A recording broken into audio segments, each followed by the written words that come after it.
And we're live. Hi everyone, I'm Katrina from the APDT and welcome to another instalment of Train Your Dog Month. Tonight I'm joined by Fay Moffat-Roberts, and I may apologise to her and apologise to anyone else who's listening because I said the wrong name yesterday, so I'm sorry about that. Welcome Fay, hi, nice to see Hi. you. Thank you for welcoming me, and I'm hoping that my presentation will be really helpful for everyone. And there is an opportunity to ask some questions at the end, so I hope you enjoy it. Great, perfect.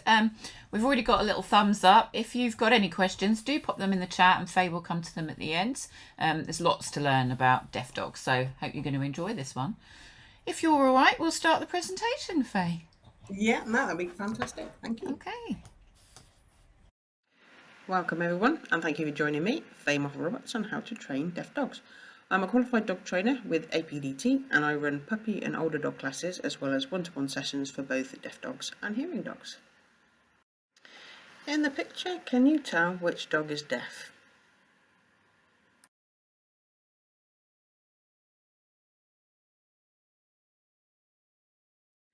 Did you get it right? How did you know? So, our deaf dogs look exactly the same as any other dogs, and unless someone told you, no one would think that they were any different. And they're not. They are a invisible disability, but it does not affect the way they live their lives or affect their understanding to training. Here is what we're going to cover today. Causes deafness. Is my dog deaf? My dog is deaf. Now what? Types of equipment. And what you are really wanting to know, how to train your deaf dog. So we will be explaining choice training, how to mark the behaviour, examples of cues to ask for a specific behaviour, about reinforcing the behaviour, some training games, and please wait until the end for my very own special offer. There are many causes of deafness. The most common in Dalmatians is hereditary and congenital, meaning that it's passed on from their parents and present at birth. Many people are aware that Dalmatians are prone to deafness. However, there are many other breeds that suffer from deafness, and it's probably more common than you think. Deafness has been recognised for centuries and is understood to be linked to the white coat gene, the most common being piebald, black and white, and male colours. Causes of deafness can arise from damage, i.e. physical trauma from an injury, or infection, whether viral or bacterial. Dogs who constantly suffer from ear infections can be more prone, and even some medications have been known to cause deafness. If deafness comes on suddenly or unexpectedly, then obviously check with your vet to ensure that everything is okay with your beautiful dog. As dogs get older, their hearing can be affected and tends to be more of a gradual change. Deafness can be either unilateral, deaf in one ear, or bilateral, deaf in both ears. Dogs who are unilaterally deaf may tilt their heads to one side or have difficulty pinpointing exactly where a sound came from.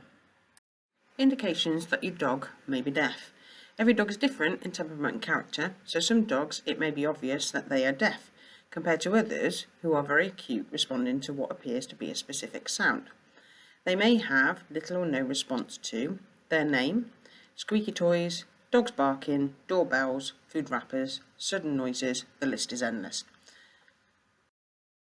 When I visited Ollie and then brought him home, I was unaware that he was deaf. There were times when I thought he was, and then other times I was like, is he? Isn't he? He came to stay with us at 15 months old and was adjusting into his new life. For example, I would go into the kitchen, Ollie remained in the living room, I opened the cupboard, got a packet of crisps. The packet rustled, no sign of the dog. I opened the packet, took out a crisp, ping, the dog appears. So how do you know if your dog is deaf? We're unable to see the disability. There are a few simple things that we can try to see if our dogs respond. However, these are not as reliable as you think.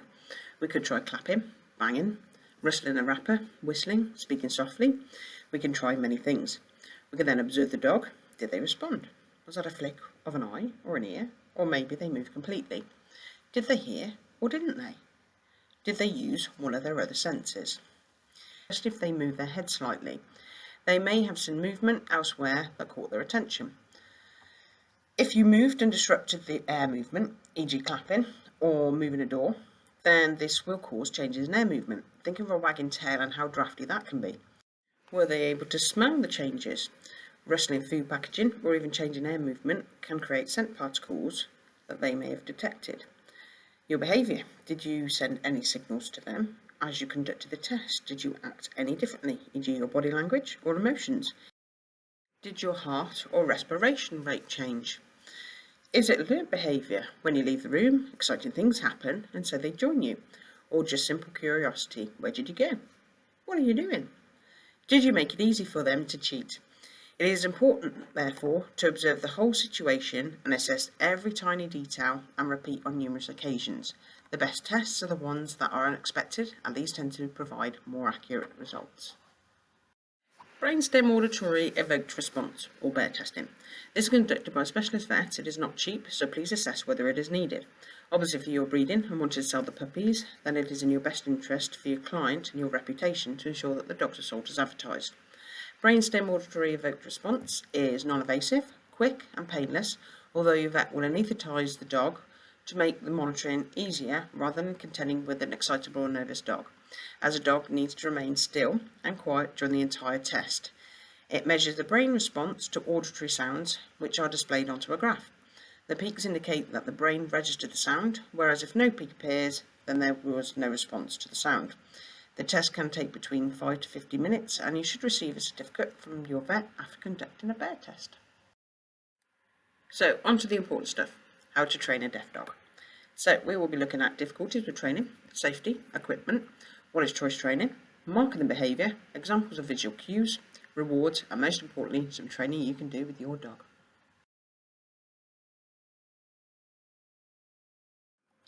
So, how difficult is for training dogs?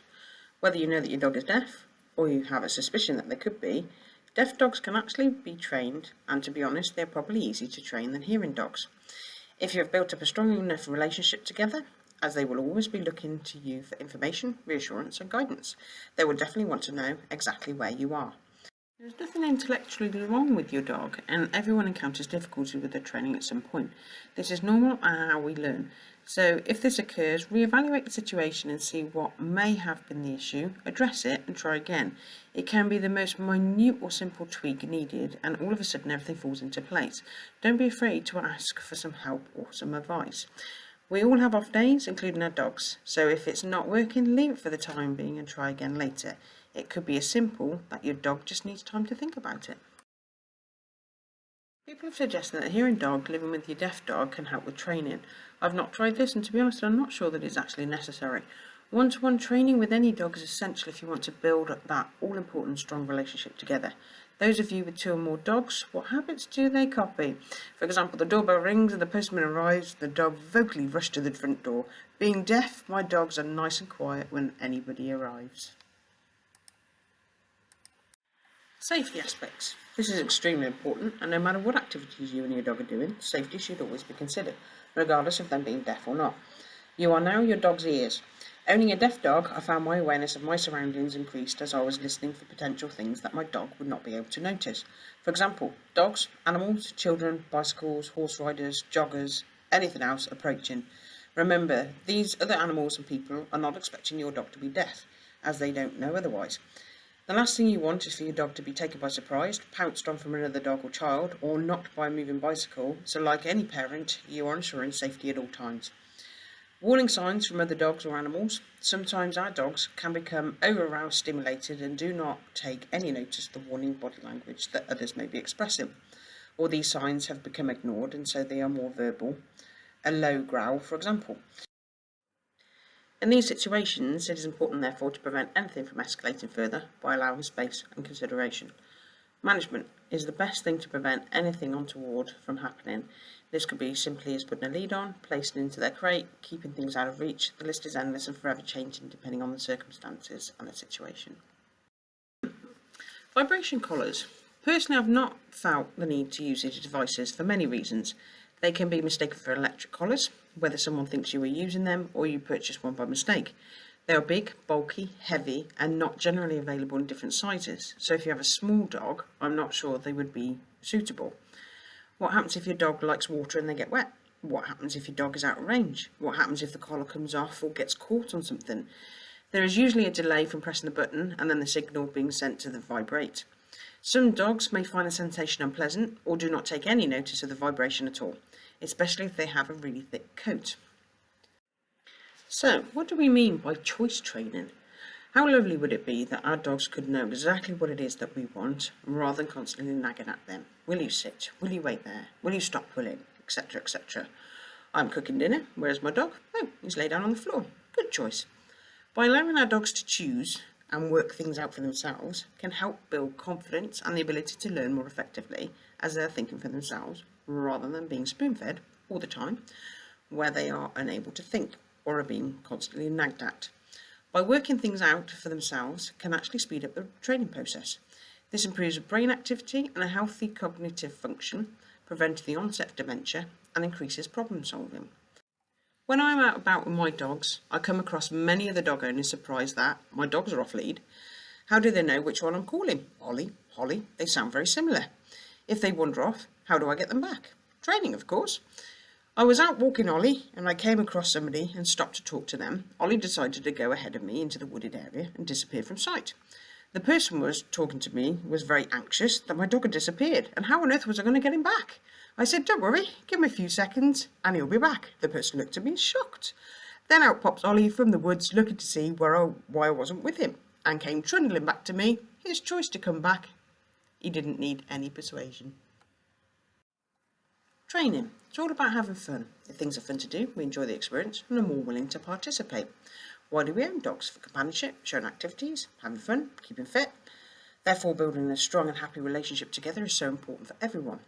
Individual training. This is so important as we're wanting a relationship together, working with us and not against us.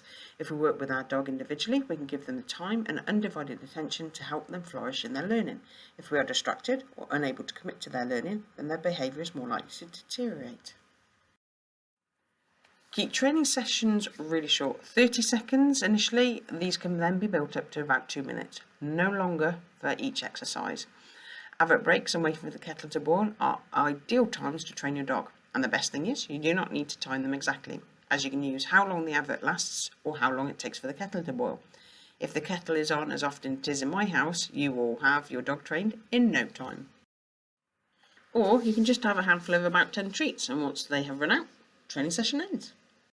Always end a training session when your dog wants more. They're more likely to work harder the next time. Otherwise it's, oh my God, we're not still playing this. Do not be tempted to train for longer, especially when things are going wrong, because this can actually be detrimental to your training. For example, the dog may become bored, confused, or frustrated, creating a vicious circle between you and your dog. If your dog does not understand, please do not get frustrated, just leave it for that day and try again another time.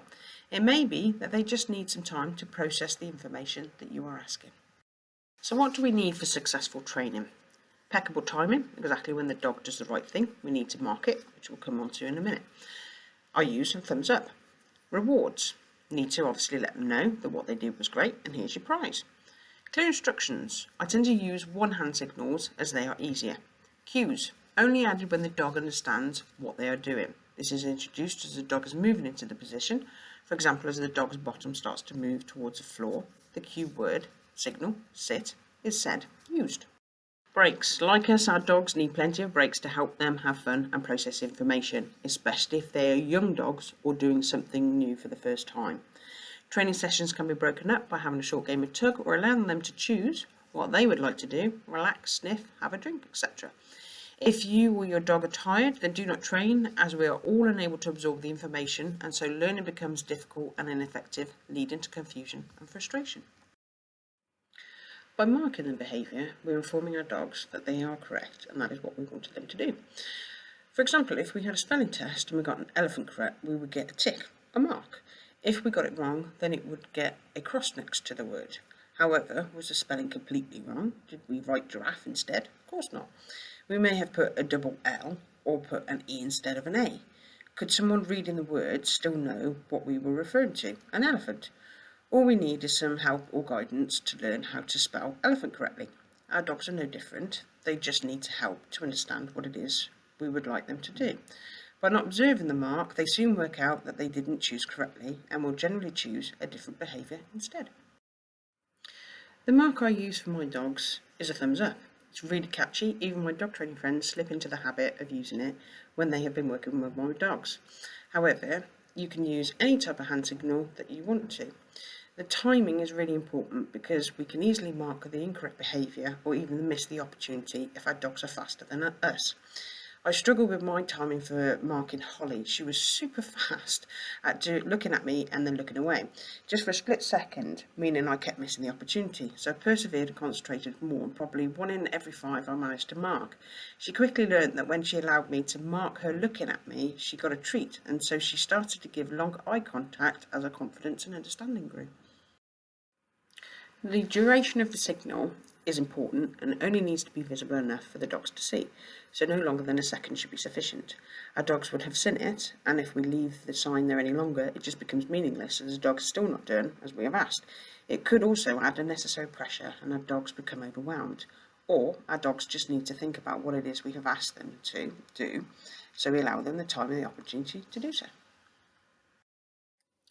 Being consistent is also important in helping our dogs to understand, otherwise this can lead to confusion and frustration. However, with visual cues, i.e. your marker and cue signals, this can be difficult as we are unable to rely on the precision every time. What if you have something in your hand, like some cutlery, wearing gloves, or a different position or angle?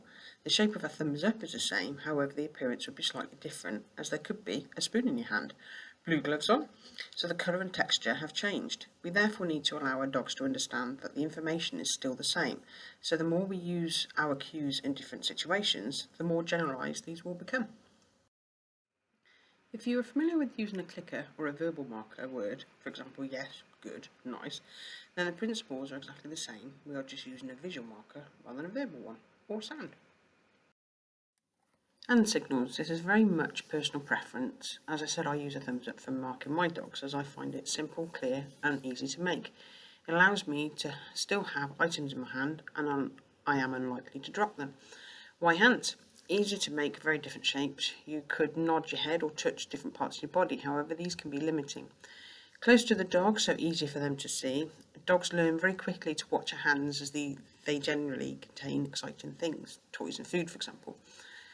Tactile cues. I do use a couple of tactile cues, however your dog should be comfortable with being touched and unlikely to freak out from the rude invitation. For example, if you would like Holly to move off the sofa, I will give her a light double pat on her side. I will give a little tickle on her haunches if they are on the lead and ahead of me to gain their attention.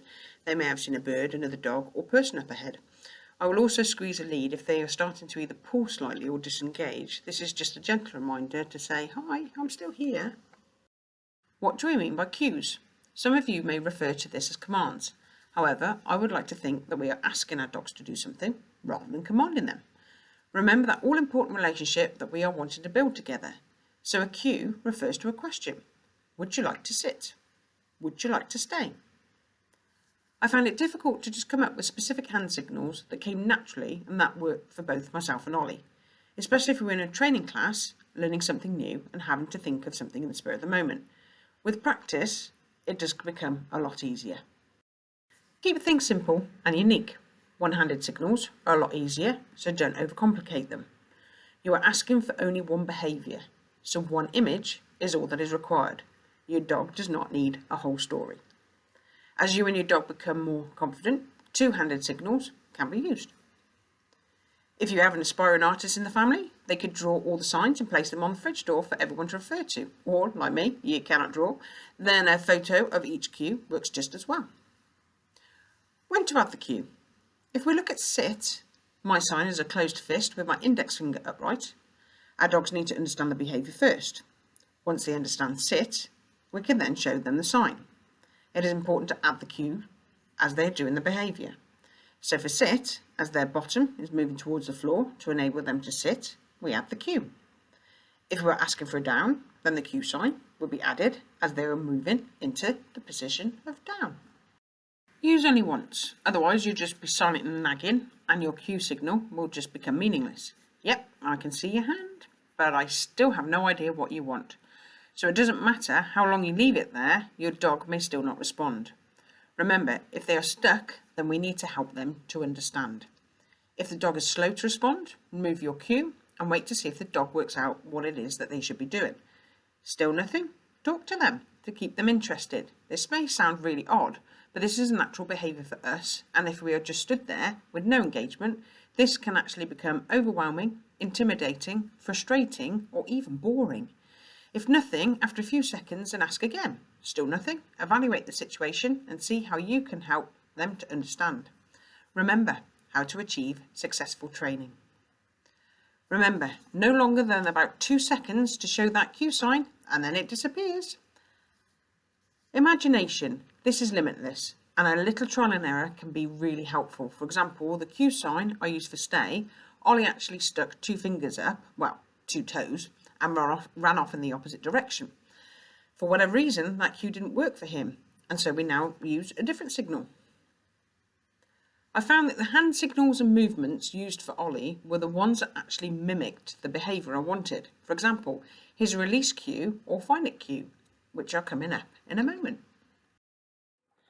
I have some examples of the cues that I use. Please feel free to have a go at doing these as we go through them and see how each one works and feels for you. So, as you've just heard me briefly explain, this is my sit sign. So it's a closed fist with my index finger pointed upwards.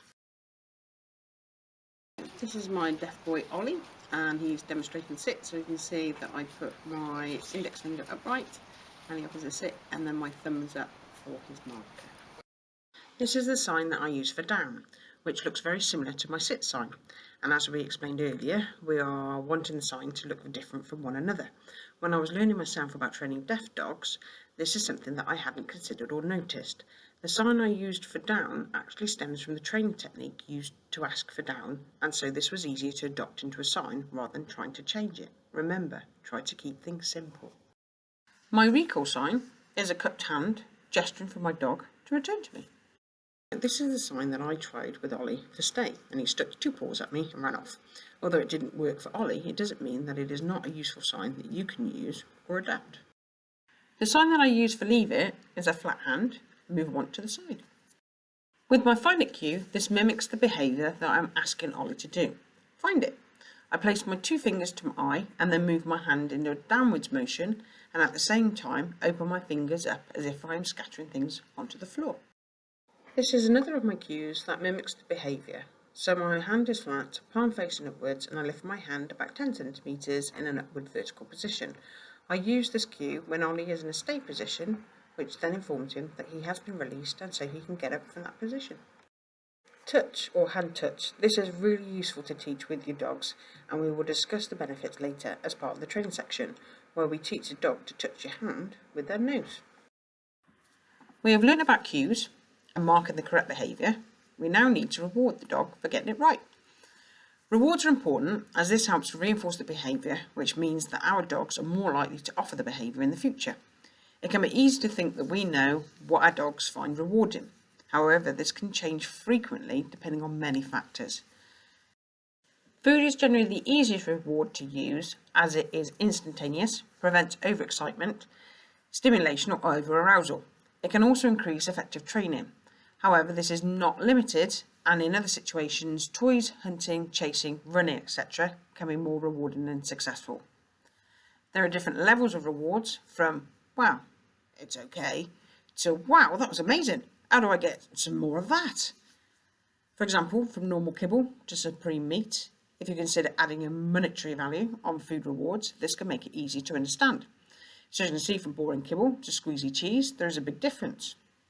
The monetary value can be unique to each individual dog and can constantly change, especially if you've been using chicken for the last 3 days, and so it becomes less interesting and the novelty of it being special has decreased.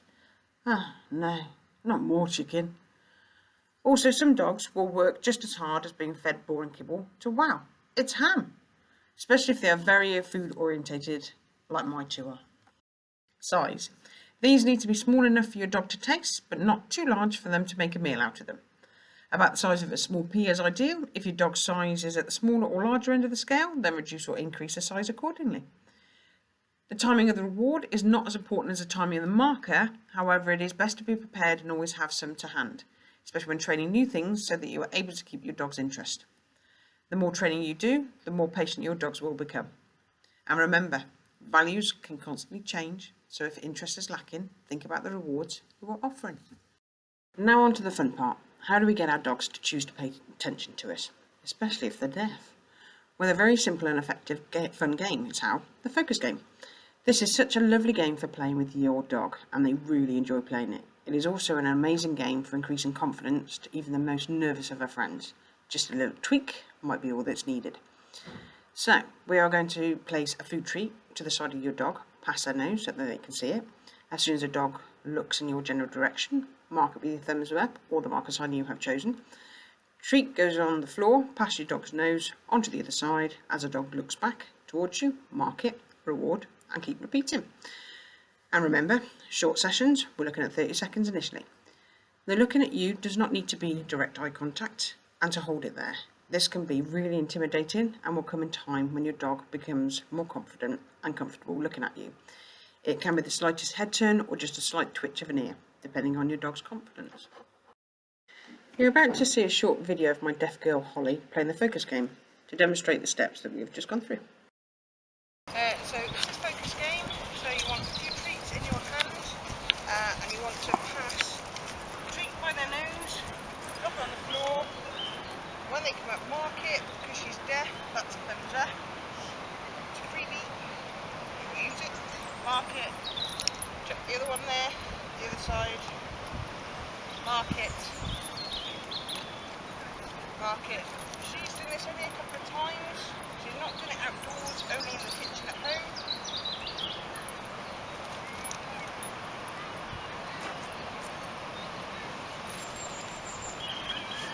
So as soon as she turns and looks in your general direction, mark, and then the other treat goes out. The next video clip is of my deaf boy Ollie. I wouldn't recommend playing in the long grass, as we are wanting the game to be nice, fast and fluid. However, he is a pro at this game. In the long grass, you can see that he missed where some of the treats went. However, he chose to look back at me anyway, which is what the game is all about.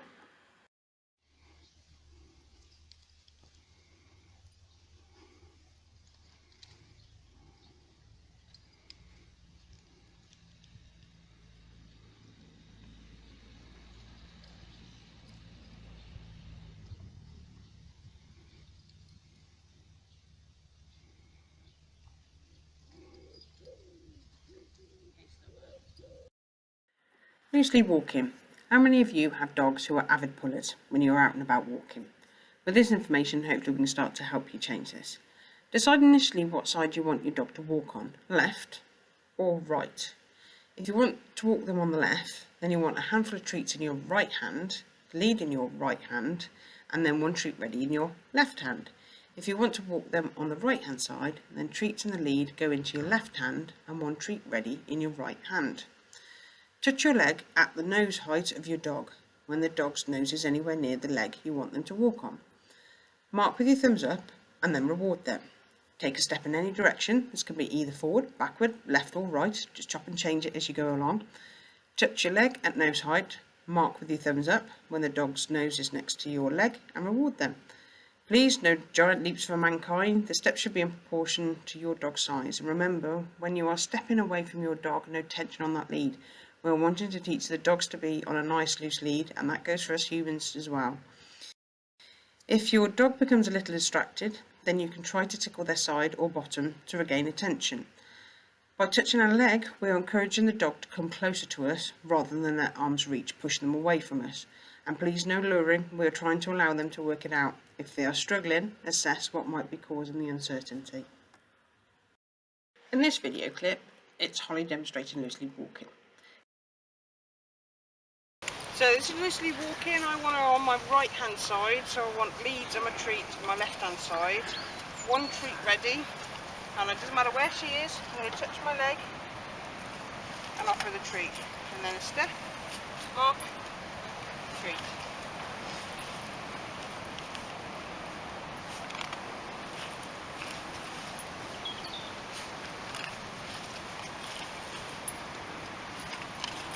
Again, she's only really done this a little bit, she's not done a lot.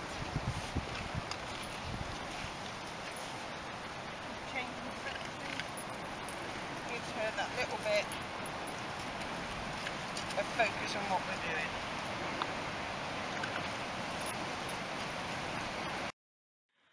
In this video, it's Ollie, and he has done a lot more loosely walking, and so I do not need to touch my leg or mark him quite as often. this is what you are working towards. As you can see, he is walking on my left side, and so my lead and treat are in my right hand. Okay, so this is Ollie. He's done a lot of this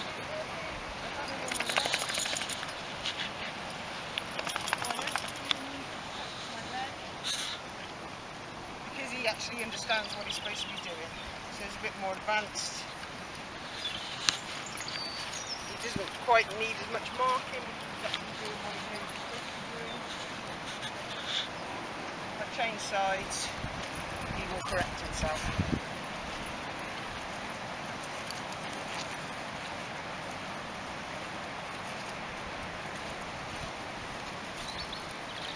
Again, he can change direction. Again, he's corrected himself again then. And with him, I can actually drop his lead and he won't go anywhere.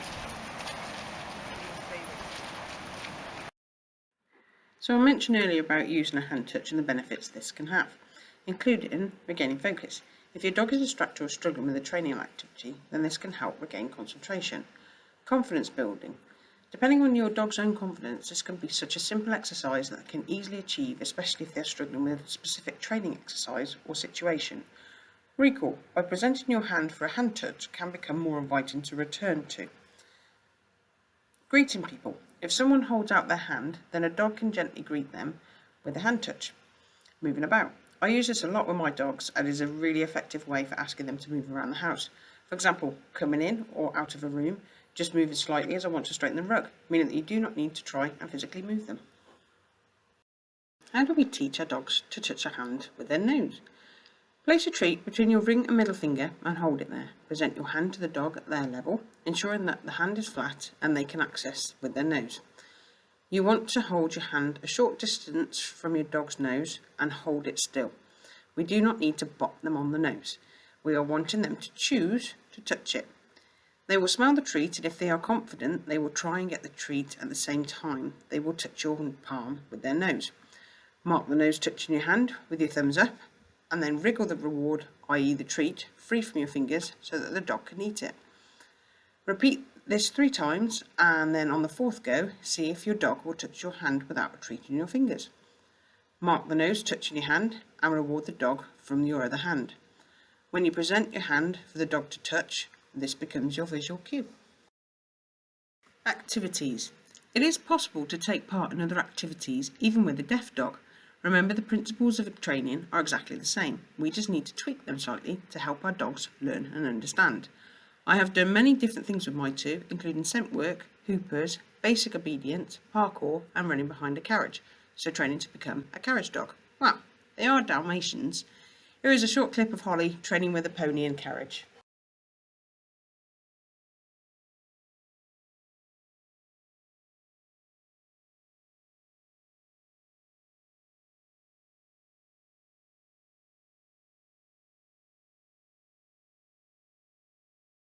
All the information I've gone through today, plus much more, is in a book that I have actually written to help owners train their deaf dogs. How do I get my deaf dog to listen through the eyes of an owner and dog trainer? Don't be put off though if you do not have a deaf dog, as my book can even help you with a dog that can hear. It is available on Amazon, worldwide, in an ebook and paperback formats. The QR code will take you straight to the Amazon page to purchase the book. But hang on, wait, we've got a special offer on the way. My special offer is, I have a limited time offer and only a limited number of copies of a paperback available at this great price. This book could be yours for £15 plus postage and packaging, which is a saving of £5 on the retail price and a small postage fee of just £2.85, meaning this book could be coming to your door for only £17.85. But be quick, as I said, this is a limited time deal and there are only a certain amount of copies available at this special price. Contact me before the offer ends on Friday the 10th of February via my email address, dogtraining@aol.com. But be quick, as I'm sure you won't want to miss out on this great offer, because when they're gone, they have gone. If you would like to know some more information about training, whether your dog is deaf or not, then you can visit my website, which is www.onepawforwarddogtraining.co.uk. or you can scan the QR code, which will send you straight to my homepage, which will give you more information about all the services that I can provide. Email onepaw dogtraining@aol.com, or phone me on 07833 013 793. I look forward to hearing from you. Thank you for joining me tonight, and I hope that I've provided you with some further information to help with your deaf dog, or not maybe deaf, maybe your normal hearing dogs. Please feel free to ask for any questions, and I will do my best to answer them.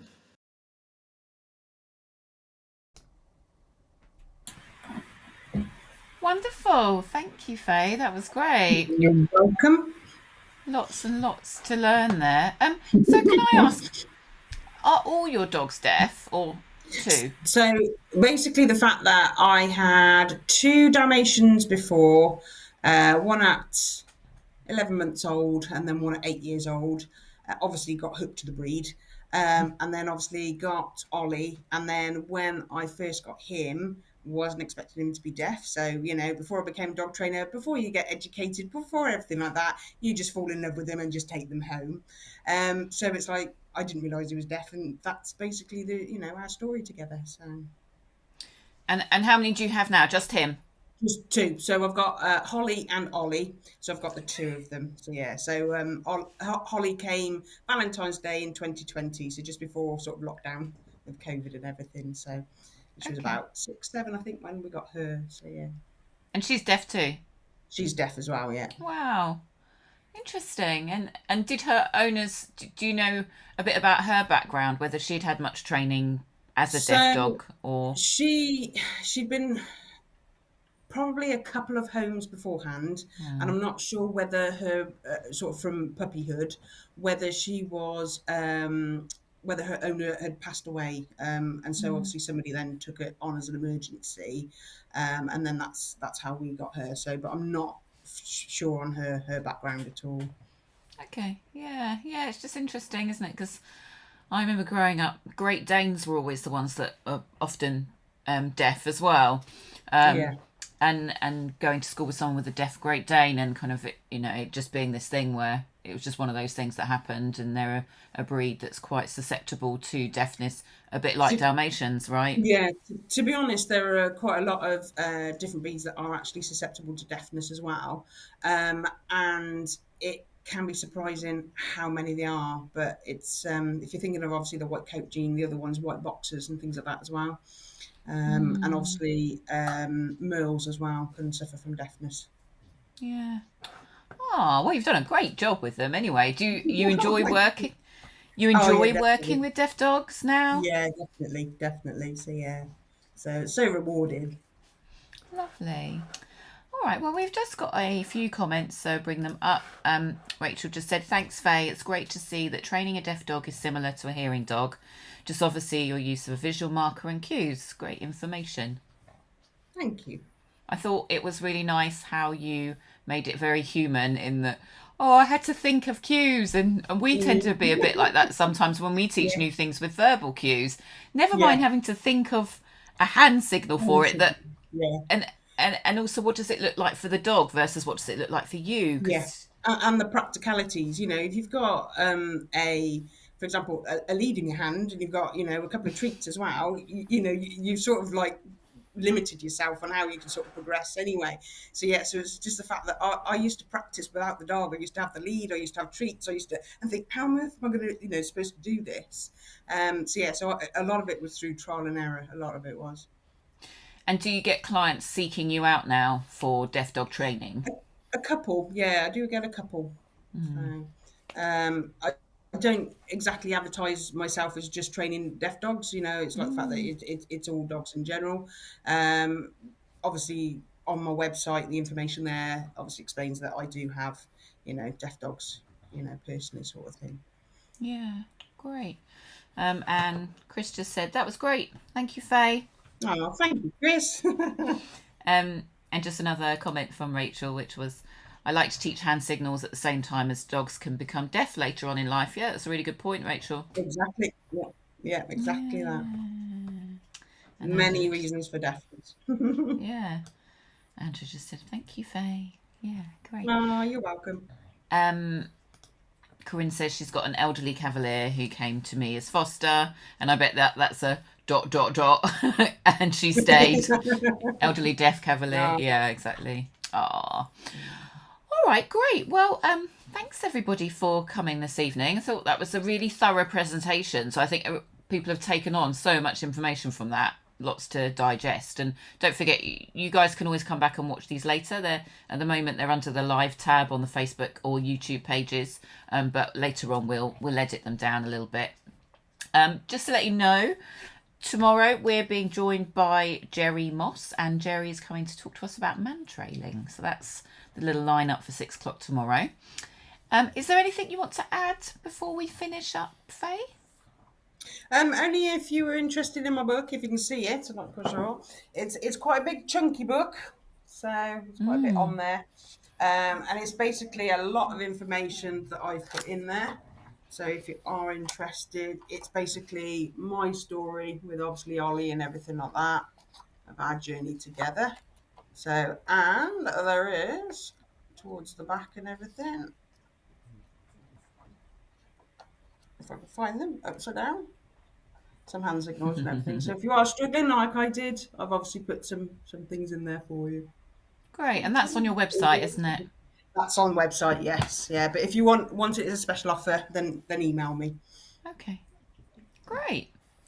All right, well, Faye's details are in the description for the post anyway, so if you want to go there, you'll be able to find her information. Thank you so much, Faye. And have a lovely Saturday night, everyone. And hopefully I'll see some of you tomorrow. Bye for now.